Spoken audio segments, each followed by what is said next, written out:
Messieurs les porte-drapeaux, les représentants des associations, chers amis, la résistance, c'était surtout un sursaut de l'humanisme bafoué, le refus d'une monstrueuse entreprise vouée à l'avilissement des hommes, dans le plus absolu mépris de leurs droits les plus élémentaires. Commémorer, c'est se souvenir. Ces commémorations sont l'occasion de rappeler que l'on découvre le prix de la liberté quand on l'a perdue, qu'elle n'est pas acquise une fois pour toutes et qu'elle doit sans cesse être défendue. Elle rappelle aussi le courage des maquisards, mais aussi celui des femmes restées seules après les drames de la guerre et de l'occupation. J'ai une pensée particulière pour maman, restée bien seule, si jeune. Je me souviens de l'année 1944-45 en particulier, où chaque soir maman pleurait.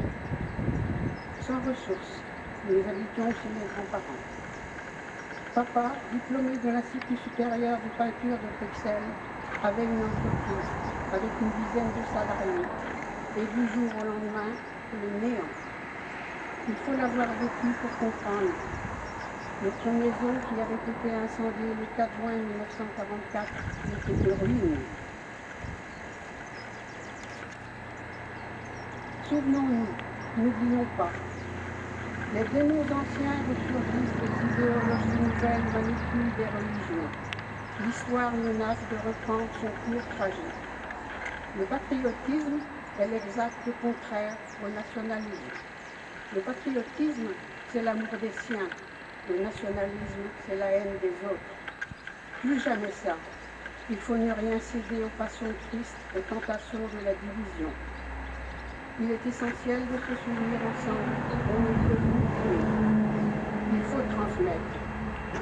Dans le rapport du capitaine de compagnie Margarté Jacques, 13 octobre 1944, fait à Saint-Ébonnec, il est notifié qu'une patrouille composée de 4 hommes, François Prigent, Jean Dadorne, Jacques Margaté et Baudilis se postent dans la carrière de Madame Prigent à Cardin-Banec, c'est-à-dire au Saunier. On leur a signalé que des Waffen-SS devaient passer sur la route de Perros, Plumeur-Baudy. Ils furent surpris par une patrouille allemande composée d'un officier et d'un soldat arrivés à bicyclette, qui firent feu de leur mitraillette, tuant 2 des nôtres, François Prigent et Jean Dadorne. Mais nos hommes n'étaient armés que de revolvers, blessèrent l'officier allemand. Les 2 Allemands prirent la fuite dans la direction de Trégastel pour demander du renfort. Celui-ci arrive quelques minutes plus tard. Jean Dadorne était mort. Mais mon père n'était que blessé. Il ordonne alors à Jacques Margaté et à Baudilis de s'enfuir. C'est la maman d'André Leduc qui, à la demande d'un Allemand, a confirmé que l'homme blessé était bien François Prigent, dit Fanfan. Ils ont été pendus par les pieds, exposés pendant 3 jours à la lutte publique, puis ils ont été inhumés dans une fosse au camp de Cervelle. À la libération de l'Agnon, le 12 août, le corps de mon père nous fut rendu. Il est enterré au cimetière du Trégastel. La liberté s'est gagnée au prix du sang. La paix s'est construite sur la volonté de préserver cette liberté si chèrement payée. Si nous nous recueillons en ce lieu, ce n'est pas pour nous complaire dans le passé, mais pour rester lucides sur le présent. Notre devoir de mémoire nous oblige à maintenir l'honneur de nos parents. L'histoire de leur courage, nous le devons à nous-mêmes, mais aussi à nos enfants et nos petits-enfants. Nous, enfants de fusillés, de massacrés, de déportés, de femmes, militants de la mémoire, notre notion de fidélité passe par le refus de l'oubli. Nous sommes les dépositaires d'un héritage sacré de valeurs spirituelles. La barbarie nazie n'a pas d'équivalent dans l'histoire du monde.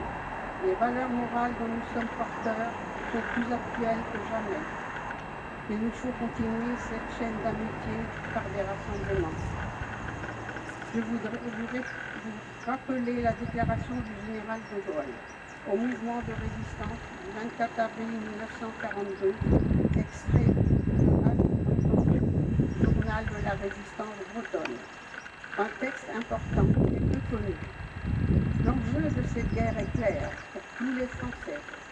C'est l'indépendance ou l'esclavage. Chacun a le devoir sacré de tout faire pour contribuer à libérer la patrie par l'écrasement de l'envahisseur. Il n'y a d'issue ni d'avenir que par la victoire. Une telle victoire vaut tous les efforts et tous les sacrifices. Nous vaincrons. Encore merci à vous tous ici présents, devant cette stèle. Nous, hommes et femmes qui ont vécu ces événements dans leur chair et avec leurs yeux, vous appellent à rester fermes dans la défense des valeurs de liberté et de tolérance, et de ne jamais oublier que le monde se construit par la force de l'espoir et par la générosité des hommes, et non par la force des dictatures. Passant, souviens-toi. En ce lieu furent massacrés le capitaine François Prigent et son compagnon Jean Vadorme. Ils ont choisi au péril de leur vie d'embrasser la résistance. Leur engagement et leur sacrifice nous honorent. Souvenons-nous que c'est dans les souffrances d'hier qu'ont germé l'incommensurable désir de paix. Le 8 novembre 2018, il s'est passé un événement, mais je ne sens pas la force d'en parler aujourd'hui. Je vous dirai seulement que la méchanceté des hommes, leur appât de l'argent, en font des monstres.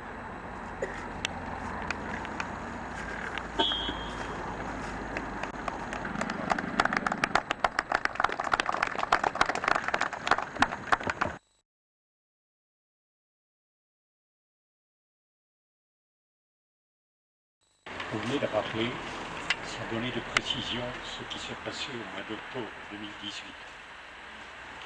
Aujourd'hui, cette cérémonie a une valeur importante pour nous. D'abord, la mémoire, se rappeler, se souvenir.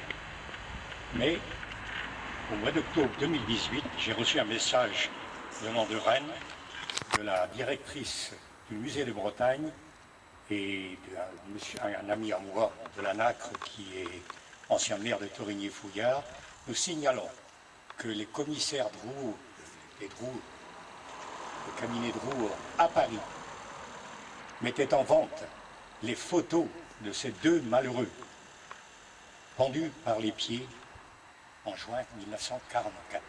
Il y en avait d'autres, et celle-là en particulier. Avec Serge Killy, nous avons réagi immédiatement, il m'a transmis vos adresses, j'ai été en contact avec votre fille.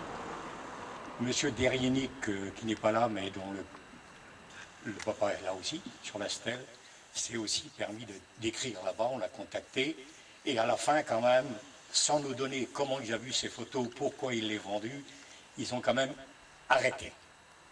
C'est aujourd'hui quelque chose de marquant pour nous tous. Vous voyez, comme vous dites, rien n'est jamais gagné, rien du tout. Alors, il faut que nous luttions contre l'oubli et contre la falsification. Le ministre de la propagande du Reich, M. Goebbels, disait « Mentez, mentez, il en restera toujours quelque chose ». Aujourd'hui en Europe, de sinistres personnages prennent le pouvoir en déformant la vérité et en prêchant la haine par le mensonge. Le sacrifice des hommes dont les noms sont inscrits sur cette stèle sont oubliés par nos compatriotes et certains font tout ce qui leur est permis pour les jeter dans l'oubli.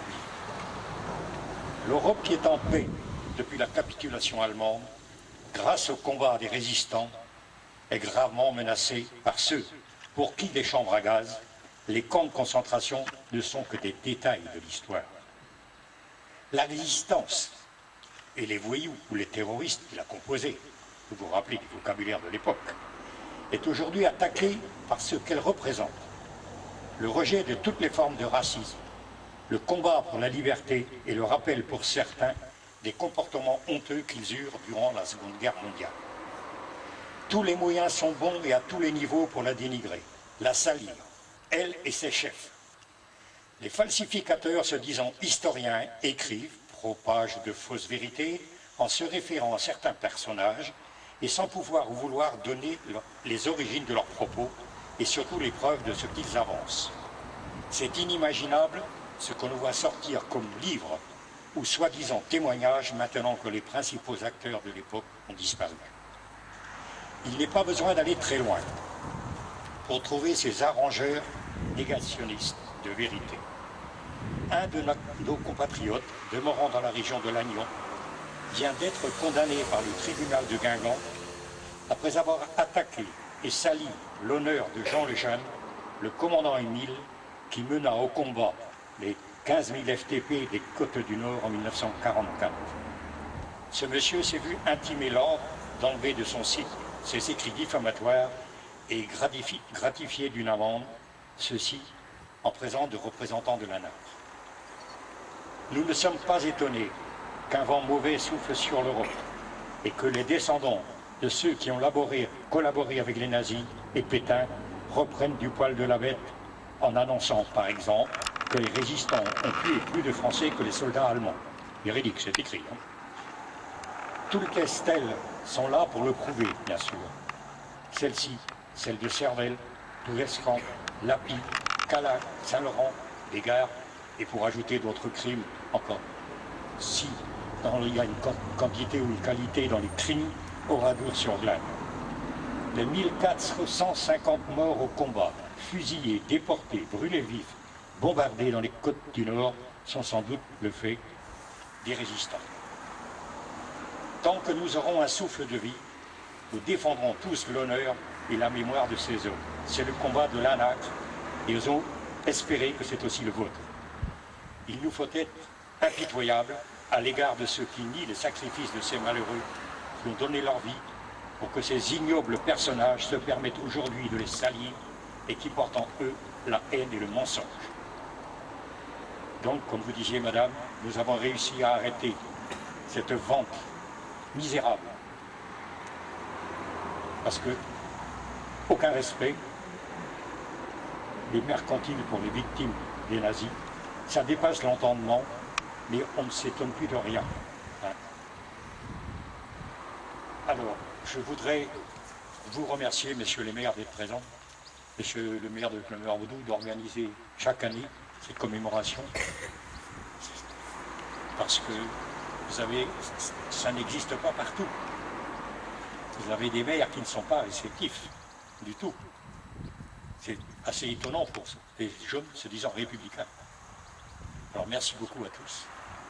Et puis, l'année prochaine, nous serons là encore si nous ne sommes pas ailleurs. Voilà, merci beaucoup.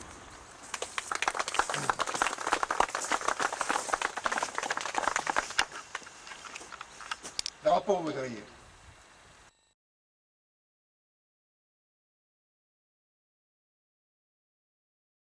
Amis, entends-tu le cri sourd du pays qu'on enchaîne? Oh, les partisans, ouvriers, paysans, c'est la Ce soir, l'ennemi connaîtra le prix du sang et des larmes. Montez de la mine, descendez des collines, camarades. Sortez de la balle, les fusils, la mitraille.